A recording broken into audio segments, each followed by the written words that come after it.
요한복음 14장 27절 말씀 읽겠습니다. 평안을 너희에게 끼치노니 곧 나의 평안을 너희에게 주노라. 내가 너희에게 주는 것은 세상에 주는 것과 같지 아니하니라. 너희는 마음에 근심하지도 말고 두려워하지도 말라. 아멘.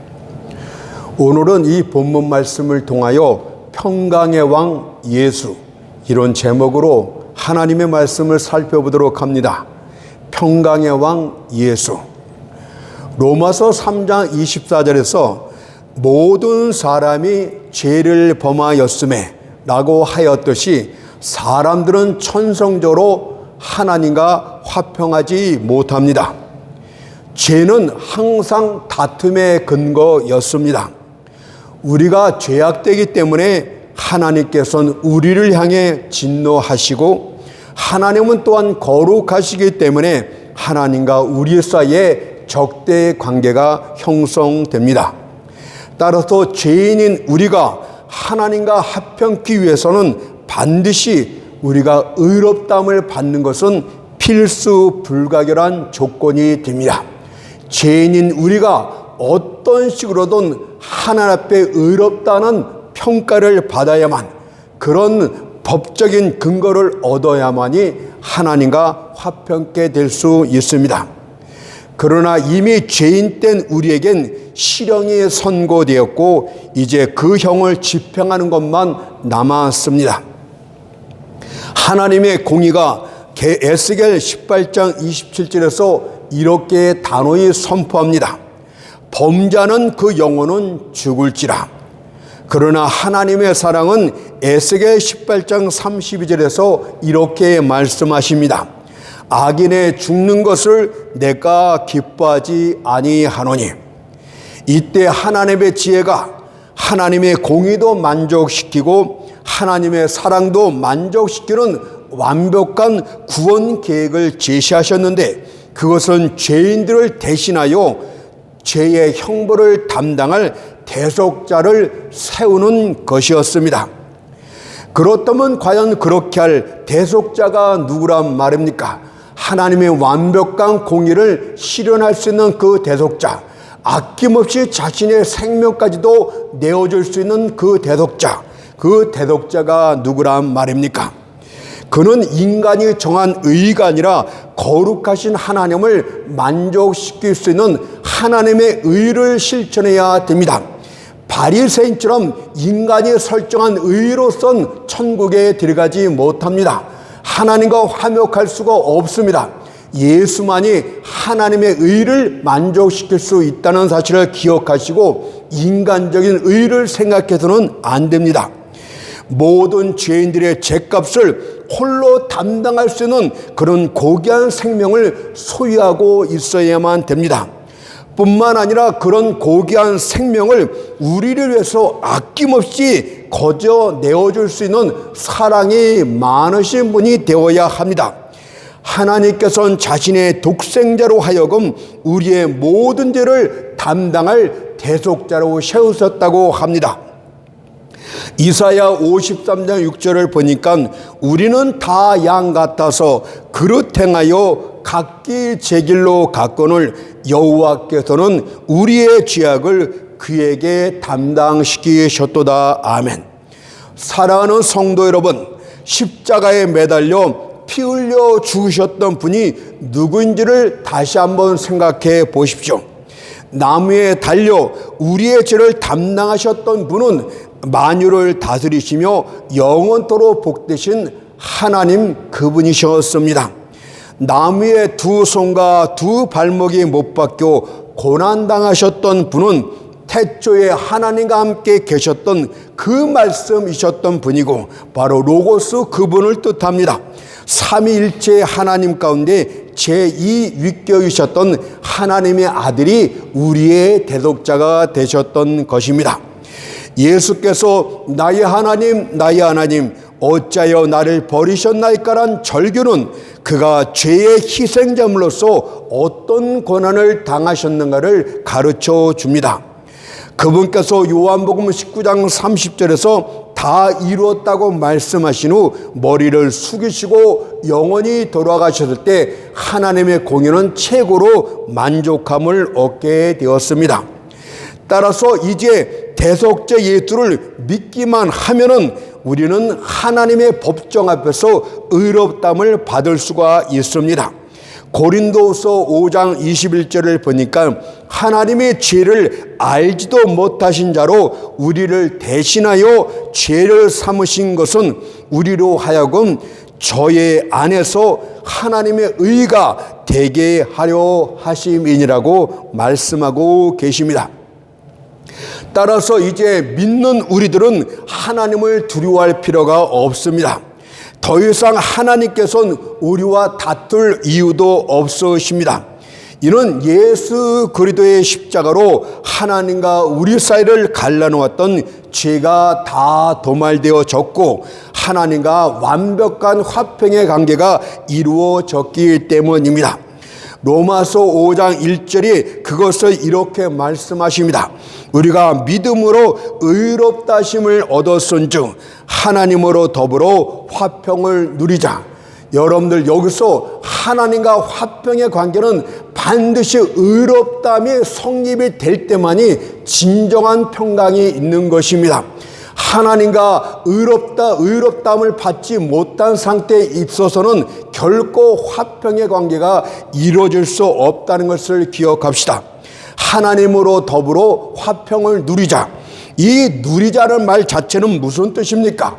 막연한 이론적인 피상적인 것이 아니라 실제적인 것을 말하고 있듯이 화평을 실제로 누리는 것 자체가 하나님과 하나님 앞에서 의롭다함을 받은 증거가 된다는 뜻입니다.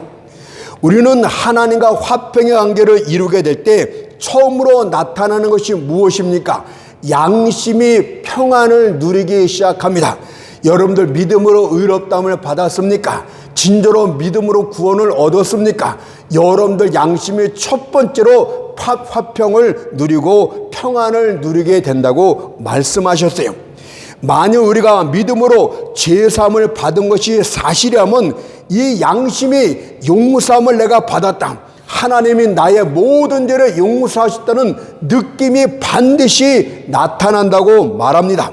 사실 이것은 믿는 것보다 더 중요한 그 어떤 것 아니겠습니까?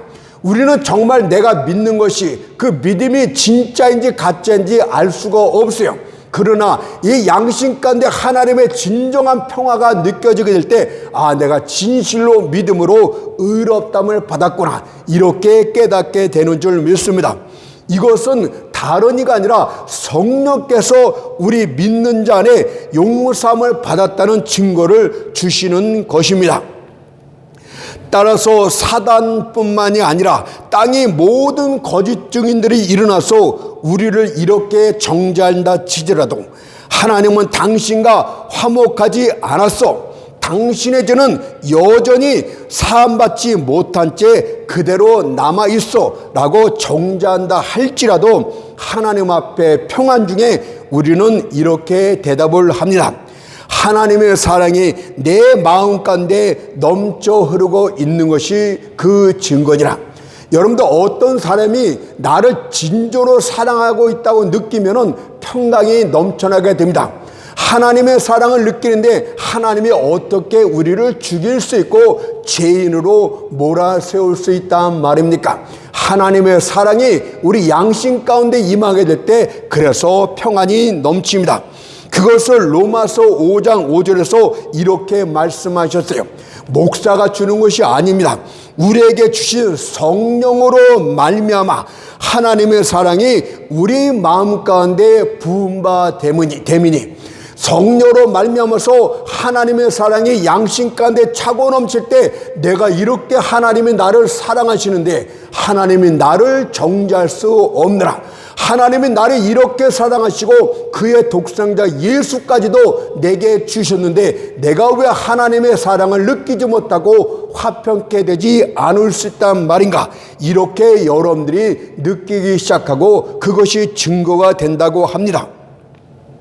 여러분들, 그래서 하나님과 화목하게 된 자는 정죄함을 느낄 수가 없어요. 여러분들이 교회 안에서도 하나님과 화평케 되었고 믿음으로 의롭단 말은 하지만 정죄한 가운데 깊이 빠져 있는 사람은 오늘 이 진리를 잘 기억하시길 부탁을 드리겠습니다. 믿음으로 의롭담을 진정으로 받게 될 때 평강이 넘쳐나게 되고 정잠이 없게 되는 것이, 그래서 로마서 8장 1절 2절에서 이렇게 말하죠. 그러므로 이제 그리스도 예수 아래 있는 자에게는 결코 정잠이 없나니, 한 푼어치도 없다 이 뜻이야. 결단코 정잠이 없나니. 왜 정잠이 없어졌을까? 이는 그리스도 예수 안에 있는 생명의 성령의 법이 죄와 사망의 법에서 너를 해방하였음이라. 성령으로 말미암아, 성령의 사랑으로 말미암아 우리가 죄에서 해방되었음을 느끼게 하신다고 말씀하십니다. 만일 하늘나라의 거룩한 법정에서 평안이 선포되어졌다면 그 다음으로는 사람 안에 있는 양심의 작은 법정에서도 평안이 선포되는 것이 당연합니다. 그래서 히브리서 9장 14절에서 말하기를 너의 양심으로 죽은 행실에서 깨끗하게 되고, 여러분들 양심이 그것을 반드시 느끼고 하나님 앞에 내가 죄를 깨끗함을 받았다는 그 평강을 느끼게 된다, 이렇게 말씀하고 있습니다. 두 번째로는 하나님과 화평하게 되면 양심뿐만이 아니라 나머지 다른 것들과도 화평의 관계를 맺기 시작한다. 성경이 이렇게 말해요. 이는 모든 만물들과 현재 것이나 장래 것들이 다 하나님의 것이고 하나님의 소유이기 때문에 그렇다는 것입니다. 따라서 하나님과 화평케 된 자는 하늘과 땅, 심지어 사망과 지옥의 그 어떤 것들도 두려워할 필요가 없습니다. 이는 주의 날개가 우리를 덮으시고 우리는 그 날개 아래 안식할 수 있기 때문입니다. 시편 91편 4절 6절 말씀을 보세요. 저가 너를 그 기초로 덮으시리니 내가 그 날개 아래 피하리로다. 그의 진실함은 방패와 손방패가 되나니 너는 밤의 놀람과 낮에 흐르는 살과 흑암 중에 행하는 연병과 백지에 황폐케 하는 파멸을 두려워 아니하리로다고 말씀하고 계세요. 하나님의 모든 것을 주관하고 계시고 모든 것이 하나님의 소관인데 왜 내가 두려워한단 말입니까? 궁극적으로는 다른 모든 것들과 하나님과 화평하게 되면 그 모든 것들은 자연스럽게 화평케 된다고 말씀하십니다. 당장은 우리를 죽이는 것처럼 엄습해 온다 할지라도 하나님의 손에 있는 것이기 때문에 궁극적으로는 여러분들에게 유익이 된다는 것을 말씀하는 것입니다. 또한 하나님과 화평케 되면 모든 일들이, 모든 사건들이 서로 합력해서 우리의 유익을 이루어 나가게 된다고 가르쳐주고 있기 때문에 평안의 관계가 만들어져요. 이는 하나님께서 섭리의 주권자로서 모든 일, 모든 사건들을 자기 뜻대로 행하시기 때문입니다.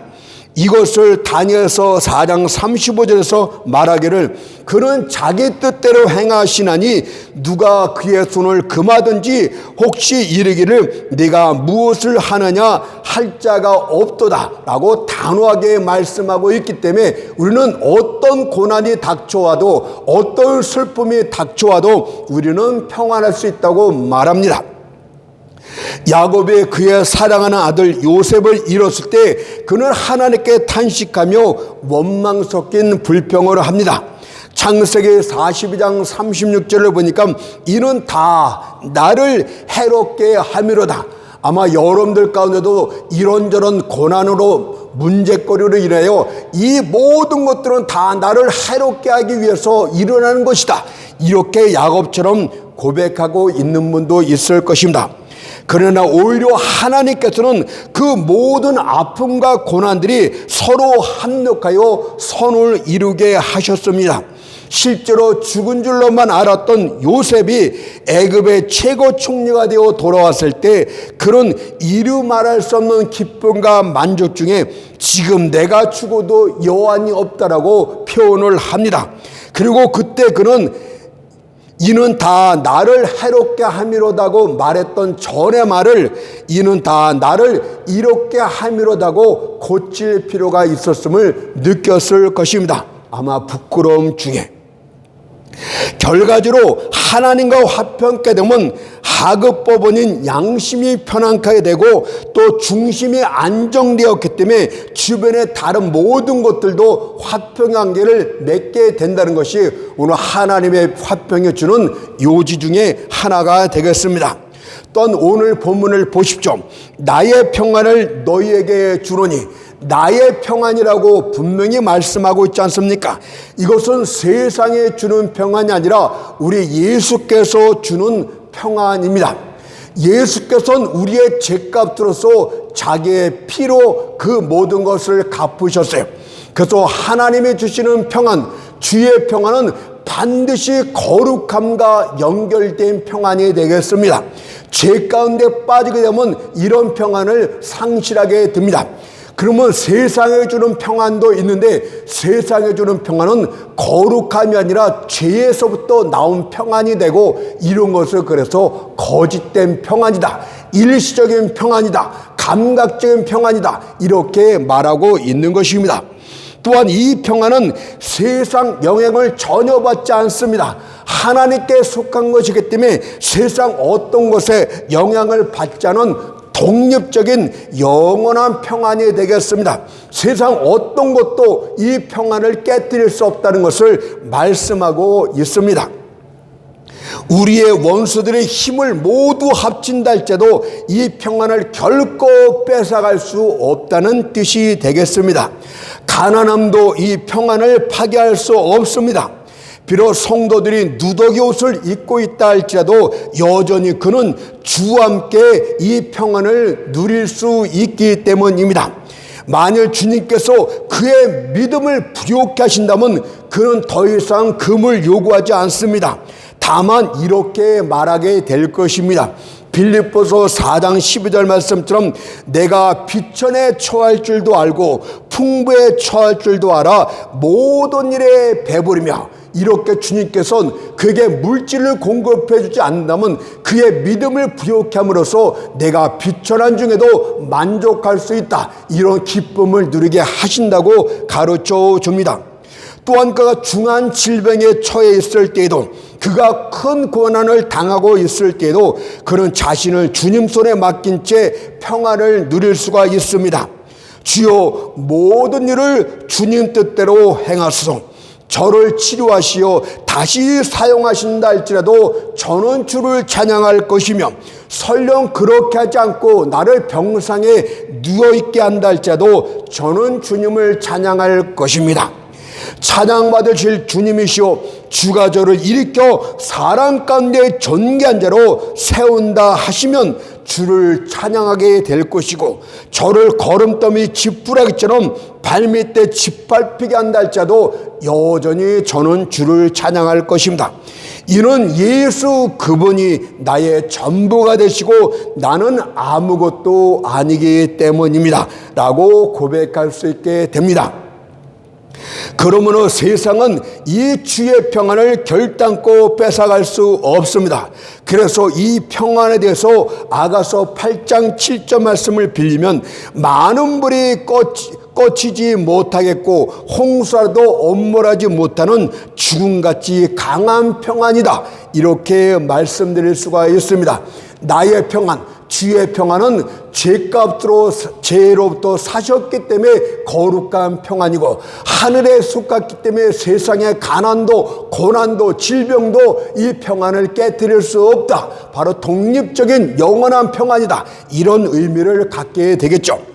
뿐만 아니라 빌립보서 4장 7절을 보니까 하나님의 평안에 대해서 이렇게 다른 표현도 했습니다. 모든 지각에 뛰어난 하나님의 평강.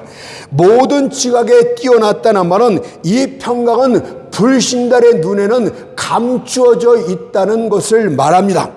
이것은 세상 지식으로는 도저히 이해할 수 없는 평강이 되겠습니다. 아무리 살펴봐도 저 크리스찬이 저 고통 중에 있음에도 왜 저렇게 평안하냐 이해할 수가 없도다. 세상은 절대 이해하지 못한대요. 모든 지각에 뛰어난 하나님의 평강. 한 걸음 더 나가서 이 말뜻은 평강을 누리고 있는 본인 자신도 이해할 수 없는 평강이기 때문에 모든 지각에 뛰어난 평강이라고 말하고 있는 것입니다. 본인도 이해할 수가 없는 것이겠죠. 내게로 몰려드는 이 고난들과 슬픔들을 어찌 다 감당할 수 있겠느냐. 그런데 왜 내 마음은 이렇게 평안이 넘쳐나는가. 이것은 내 지각을 뛰어난 하나님의 평강이 옳도다. 이렇게 말할 수밖에 없습니다. 여러분들은 설명을 할 수가 없어요.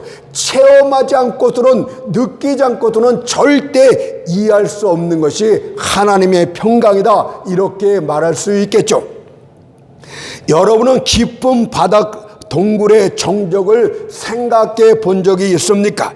일렁이는 파도 속 주천길 아래 깊은 정적이 있는 바로 그곳, 햇빛을 본 적이 전혀 없는 산호초가 있는 바로 그곳, 장수부들이 침입한 적이 전혀 없는 고요한 어둠의 궁전을 한번 생각해 본 적이 있습니까?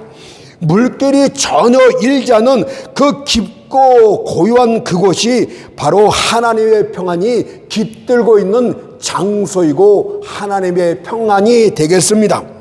이젠 반대로 눈을 들어서 하늘의 별들을 쳐다보십시오.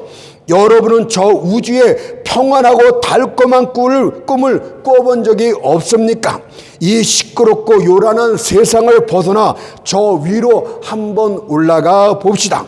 군중들의 복잡한 잡음을 벗어나 별들이 황금마차에서 어떻게 잠자고 있는가를 살펴봅시다.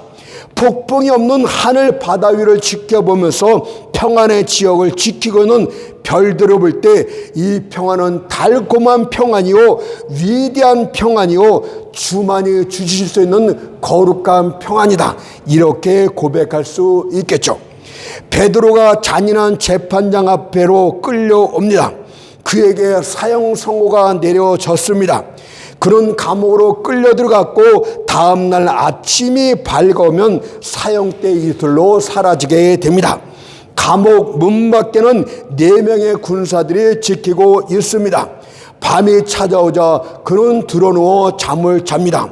그러나 2명의 군사 사이에서 쇠사들에 묶여 잠을 자다니 이 얼마나 불편하겠습니까? 그럼에도 불구하고 그는 단잠을 잤대요. 사형 선고가 떨어졌고 아침에 자신의 심장을 꿰뚫는 칼이 준비되어 있는데 어떻게 이런 깊은 잠을 잘 수 있단 말입니까? 얼마나 깊이 달콤하게 잠을 자고 있었는지 천사가 그의 옆구리를 쳐야만 깨울 수 있는 잠이었다고 합니다. 사도행전 12장 6절 7절이 그것을 있는 그대로 표현하고 있어요. 베드로가 2 군사 틈에서 2 쇠사슬에 매여 누워 자는데 파수꾼들이 문 밖에서 옥을 지키더니 호련히 주의 사주가 곁에 섬에 옥중에 광채가 조여하며 또 베드로의 옆구리를 쳐 깨워 가로되 급히 일어나라 하니 쇠사슬이 그 손에서 벗어지더라. 여러분들, 우리는 사람들의 인상 하나에, 사람들의 말 한마디에도 평안을 쉽게 잃어버릴 때가 얼마나 많습니까? 그러니 하나님의 평안을 갖도록 하십시오. 이 급박한 상황에 이제 아침 햇살이 밝으면 자기의 심장을 꿰뚫는 칼이 창에 준비되어 있음에도 불구하고 아주 깊은 단잠을 자고 있는 베드로의 모습을 볼 때 하나님의 평안이 무엇인가를 알 수 있게 되는 줄로 믿습니다. 또 다른 그림을 한번 살펴볼까요? 바울과 실라가 톡을 얻은 감옥 속에 갇혀 있습니다. 그들의 발은 착고에 채여 있습니다. 그들도 내일 아침이 되면 죽게 됩니다. 그러나 한밤중에 그들은 하나님을 찬송합니다. 감옥 안의 죄들이 그 소리를 다 들었다고 합니다. 만일 다른 이가 그런 더러운 감옥에 갇혀있는 상태라면, 만일 내일 아침에 사형에 집행될 것이라면 그는 많은 번민과 생각 중에 신음하고 통곡했을 것입니다. 그러나 바울과 실라는 평안의 기쁨이 그들 마음속을 차고 넘쳤다고 합니다. 그래서 사도행전 16장 25절을 보니까 밤중쯤 되어 바울과 실라가 기도하고 하나님을 찬미하며 죄수들이 듣더라. 당장에 죽을 수 있는 상황임에도 불구하고 그 어두침침하고 습기가 가득한 감옥 안에서도 하나님을 찬양하며 기뻐하는 바울과 실라를 볼 때 하나님의 평강이 무엇인가를 깨달아야 될 줄 믿습니다. 물론 세상에도 경건치 못한 사람들이 알고 있는 여러 가지 평안들이 있습니다. 그러나 이 평안, 세상 사람들의 평안을 보게 되면 크게 두 부류로 나눌 수가 있는데 양극단에 각각 위치해 있습니다. 하나는 무감각으로부터는 평안입니다. 수련을 통해서라든지 또는 명상을 통해서라든지 요가 또는 최면을 통해서 이루어지는 세상적인 평안이 되겠습니다. 경우에 따라서는 마취 같은 약물도 사용하기도 합니다. 또 다른 하나는 정반대 극단에 있는 것으로도 광적인 열광과 흥분을 통해서 평안을 누리기도 합니다. 이단들이 흔히 사용하는 열광적인 찬송이나 흥분된 집회 분위기가 여기에 속하겠습니다. 여러분들, 세상 사람들은 감각과 밀접하게 관계되어 있지 않습니까? 평안이. 이 평안을 최고조로 올린 것이 광란, 흥분 이런 것이고, 감각을 최 밑으로 내린 것이 무감각 이거 아니겠습니까? 그들은 감각의 최고 최저 양극단을 오가면서 평안을 누리나 이것들은 다 죄와 관계된 평안이요 일시적인 평안에 불과합니다. 그래서 주사 마취제를 맞은 사람은 또 그거를 찾게 되고, 광란의 집회에 참석하더라면 또 찾게 되고, 자꾸 반복하면서 자신의 영혼을 핍백게 만드는 것입니다. 그래서 성경은 이 거듭나지 못한 심령들이 느끼는 평안을 이렇게 말했어요. 요동치는 바다 안에서 솟구치는 더러운 것들과 같다고 말하고 있습니다. 이사야 57장 20절에 보니까 오직 악인은 능히 안정치 못하고 그 물이 진흙과 더러운 것을 늘 솟구쳐내는 요동하는 바다와 같으니라. 파도 물결이 마구 솟구치니까 안에 있는 더러운 것들이 계속해서 올라와요. 잠잠하지 못한다, 그 뜻입니다. 한번 욕정에 사로잡힌 자를 봅시다. 과연 그 욕정에 만족할 때가 있을까요? 그렇지 않습니다. 그것은 마치 소금물을 마시면 마실수록 더 목마른 것처럼 더 큰 정욕을, 더 큰 욕정을 추구할 뿐 평안은 존재하지 않습니다. 세상 사람들 보면 금방 알잖아요. 마약에 취해서 그들이 점점 더 끔찍한 데로 나아가고 있는 것을. 분노하는 자를 봅시다. 그들은 싸우기 위해서 태어난 짐승과도 같습니다. 그들은 다른 사람을 조각내지 않고서는 직성에 풀리지 않습니다. 어떤 사람은 그것이 안 되면 자기 자신을 산산조각 내려고 하고 자해행위라는 그런 자들도 있어요. 그런데 어떻게 평안이 있을 수 있단 말입니까? 그들 안에는 욕정이 꿈틀거리고 있고 분노가 꿈틀거리고 있어요. 탐욕도 마찬가지 아닙니까? 과연 그들이 마음에 정한 액수를 확보하면 만족할 수 있을까요? 그렇지 않습니다. 그들은 이제 10배, 100배로 더 높은 목표를 세웁니다. 그들이 마침내 온 세상을 손에 넣었다면 어떻습니까? 그들은 소유하지 못했던 달과 별들 때문에 또다시 다고다고 하면서 평강에 이르지를 못합니다. 결론적으로 악인들에겐 참된 만족도 없고 참된 평안도 없는 것입니다. 따라서 그리스도인들은 주님께서 주신 평안이 얼마나 귀한 것인가를 깨달아야 됩니다. 평안은 세상 어떤 것과도 바꿀 수 있는 최고의 보물이 되겠습니다. 따라서 그 귀한 평안을 잃지 않도록 항상 주의해야 될 필요가 있어요. 특히 고난의 때에 이 평안을 지킬 수 있어야 됩니다.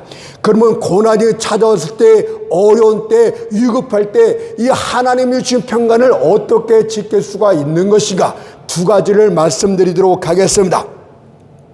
첫 번째는 하나님의 절대 주권자라는 이 사실을 항상 잊지 말고 있어야 됩니다.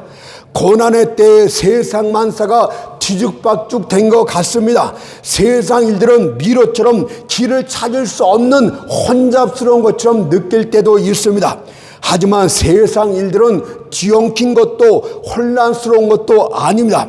오직 절대 주권자 하나님 앞에서 그것들은 정해진 질서와 가정을 따라서 일어나기도 하고 없어지기도 할 따름이라는 것을 잊어서는 결코 안 돼요. 이 고난도 하나님이 일으키셨구나. 하나님의 때에 하나님이 주신 정도만큼 일으켜줬구나. 이제 하나님의 때가 차면 하나님이 직접 이 고난을 없애시겠구나. 하나님의 절대 주권자라는 것을 잃어서는 안 됩니다.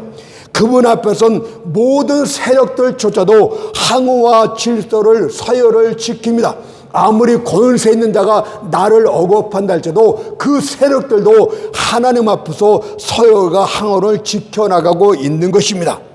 아무리 비열하고 악한 사건이라 할지라도, 아무리 위대하고 훌륭한 시간이라 할지라도 하나님의 주권적인 손길을 벗어난 것은 하나도 없습니다. 그런데 과연 무엇이 하나님의 목적을 뒤틀리게 할 수 있겠으며, 무엇이 하나님의 능력을 약화시키고 하나님의 지혜를 제한할 수 있단 말입니까? 세상 군왕들과 관원들로 하여금 그들이 원하는 의리한 모든 것들을 다 점령케 하게 하십시오. 그리고 그들이 원하는 무기를 다 갖게 하십시오. 그러나 주님께서는 그들을 보시고 단지 비웃으실 뿐이라고 합니다.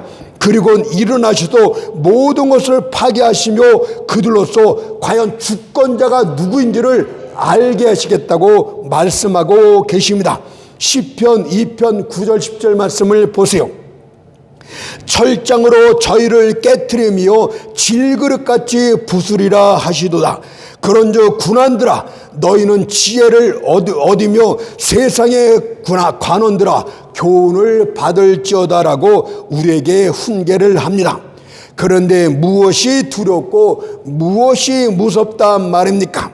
여러분들이 정원을 거닐 때 거미들이 길을 가로질러 거미줄을 이리저리 쳐 놓았다 칩시다. 그러나 여러분은 그런 거미줄을 무시한 채 그냥 끊고 지나가 버립니다.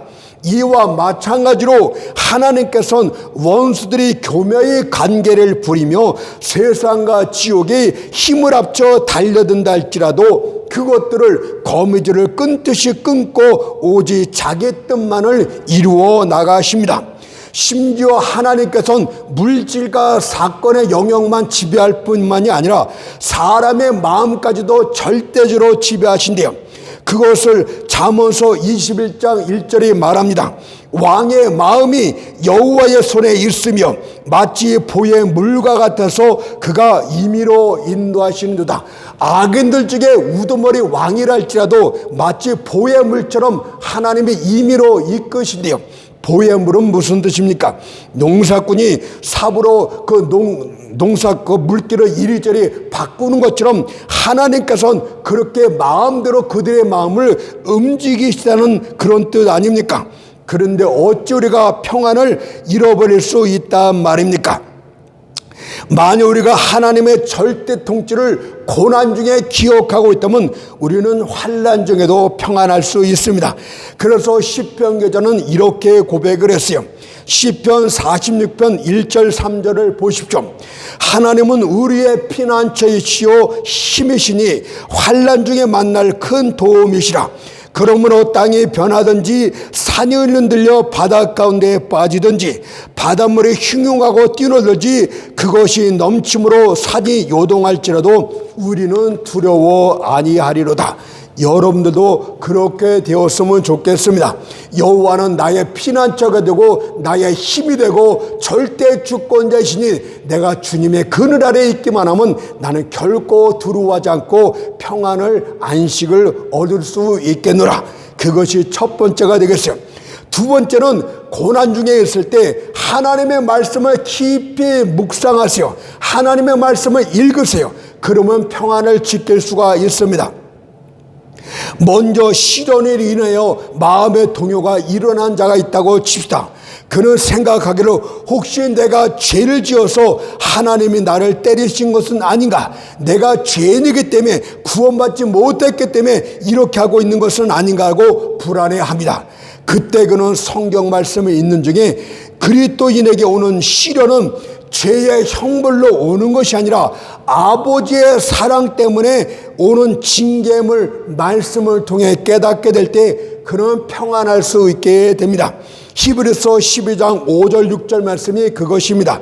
내 아들아 주의 징계하심을 경히 여기지 말며 그에게 꾸지람을 받을 때 낙심하지 말라. 주께서 그 사랑하는 자를 징계하시고 그의 받으시는 아들마다 채찍질하심이라고 말씀하고 있으면 내가 이 고난당하는 것이 형벌로서 오는 것이 아니라 아버지가 나를 사랑하시기 때문에 사랑하시는 아버지가 그 아들을 훈계하고 교육시키기 위한 그 방법으로서 잠시 내게 징계하시는 것이구나. 이럴 때 평안을 가질 수 있겠습니다. 이번에는 신실한 크리스찬을 말씀드리겠어요. 신실한 어떤 크리스찬이 고난이 연속적으로 일어나자 심한 갈등을 일으키기 시작합니다. 내가 지금까지 하나님의 뜻 안에서 살려고 애를 써왔고 또 하나님의 이름이 더럽히지 않도록 많이 참고 견디고 인내해왔건만 어찌하여 고난들이 끊이지 않는 것인가? 도대체 이유가 무엇인가 갈등합니다. 그때 그는 로마서 8장 28절 말씀을 읽고 평안을 얻을 수가 있어요. 우리가 알거니와 하나님을 사랑하는 자, 그 뜻대로 부르심을 입은 자들에겐 모든 것이 합력하여 선을 이루느니라. 이 말씀을 신실한 성도들은 읽어야 되고 묵상해야 됩니다. 곡식이 풍성한 이삭을 맺기 위해서는 1월의 혹한도 반드시 필요합니다. 7월의 무더기도 반드시 필요합니다. 그중 어떤 것도 빠지게 되면 곡식은 풍성한 나라를 맺지 못하게 됩니다. 여러분들 삶 가운데서도 많은 시련들이 찾아왔다면 오히려 기뻐하고 즐거워하십시오. 이 모든 시련과 아픔들이 합력해서 여러분을 하여금 많은 열매를 맺게 할 것이기 때문입니다. 또한 석공이 대리석 위에 표시를 한 후 그 선을 따라서 날카로운 정과 톱으로 자르고 깨뜨립니다. 우리는 그것을 보고서 이해할 수 없도다. 저가 도대체 무엇을 하고 있는 것인가? 그렇지만 석공의 머릿속엔 완전한 조각성의 그림이 그려져 있는 것 아닙니까? 처음에는 조잡할지 모르겠지만 시간이 지날수록 아름다운 선이 나타나고 마침내는 멋진 작품이 탄생되는 것처럼 현재의 고난은 여러분들을 쓸모있는 귀한 자로 만들게 한 하나님의 작업이 되겠습니다. 또 하나는 어떤 이가 매일의 양식으로 염려하고 있다고 칩시다. 만일 내가 정직하게 일을 하며 내 가족을 돌볼 수만 있다면 나는 행복할 것이다. 그러나 지금 나는 일자리도 없고 생계비를 벌지 못하는도다. 또한 재산도 없으니 어찌하면 좋단 말인가 라고 불안해하고 있을지도 모르겠습니다. 그렇다면 여러분들 오늘 주의 말씀은 이것을 통해서 염려를 그치고 평안 중에 거하도록 하십시오. 마태복음 6장 26절에서 33절 말씀을 제가 읽어볼게요. 공중의 새를 보라. 심지도 않고 거두지도 않고 창고에 모아들이지도 아니하되 너희 천부께서 기르시나니 너희는 이것들보다 귀하지 아니하냐. 또 너희가 어찌 의복을 취하려 위하여 염려하느냐. 들의 백합화가 어떻게 자라는가 생각하여 보라. 수고도 아니하고 길쌈도 아니하느니라. 그러나 내가 너에게 말하노니 솔로몬의 모든 영광으로도 입은 것이 이 꽃 하나만 갖지 못하였느니라.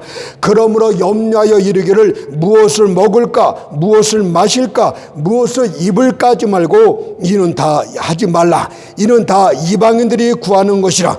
너희 천부께서 이 모든 것이 너희에게 있어야 할 줄을 아시느니라. 너희는 먼저 그의 나라와 그의 의를 구하라.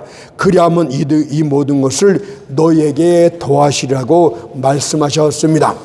하나님께서는 그의 자녀들이 삶의 기쁨과 평안을 잃어버린 채 마치 축구공처럼 발길질에 차여 이리저리 나뒹구는 것을 원치 않으십니다. 오직 그분의 원하심은 여러분들이 항상 평안 가운데 거하는 것입니다. 데살로니가후서 3장 16절을 보세요. 평강의 주께서 친히 때마다 일마다 너희에게 평강 주시기를 원하라. 무슨 뜻입니까? 때마다 평강 주기를 원하신대요. 이는 주일날에만 평강을 얻는 것이 아니라 한 주간 내내 매일 평강 가운데 있기를 하나님이 주님이 원하신대요. 이 말뜻은 기도할 때나 성경 볼 때만 평강을 얻는 것이 아니라 일터에서 일할 때도 힘들어 지쳤을 때도 평강 주시기를 원하고 계신다는 뜻입니다. 또한 일마다 평강 주시기를 원하신대요. 이것은 어떤 특정 일을 행할 때가 아니라 모든 일 가운데 평강 주시기를 원한다는 뜻입니다. 달콤한 일뿐 아니라 쓴 것으로부터도 평강 주시기를 원하시고 잠잠한 것뿐 아니라 폭풍으로부터도 평강 주기를 원하고 이득을 얻을 때뿐만 아니라 손해를 입을 때도 평강 주기를 원하신다고 합니다. 이제 이 말씀만 하고 마치도록 하겠습니다. 바울은 평안을 신발에 비유하여 이렇게 말합니다. 에베소 6장 15절을 보니까 평안의 복음에 예비한 것으로 신을 신고, 왜 평안을 신발에 비유했을까요? 여러분들 이 평안의 신발을 신고 거친 생활을 지나가도록 하십시오. 평안의 신발을 신고 슬픔과 고통의 날카로운 것들을 밟고 지나가십시오. 뱀과 전가들을 무서워하지 말고 밟고 지나가십시오. 세상의 가시덤불도 밟고 지나가실 수가 있습니다. 그러므로 사랑하는 성도 여러분, 세상 가운데 거하는 동안에 항상 평안을 잃지 않도록 합시다. 그래야만 기쁨이 충만한 삶을 살게 될 줄 믿습니다.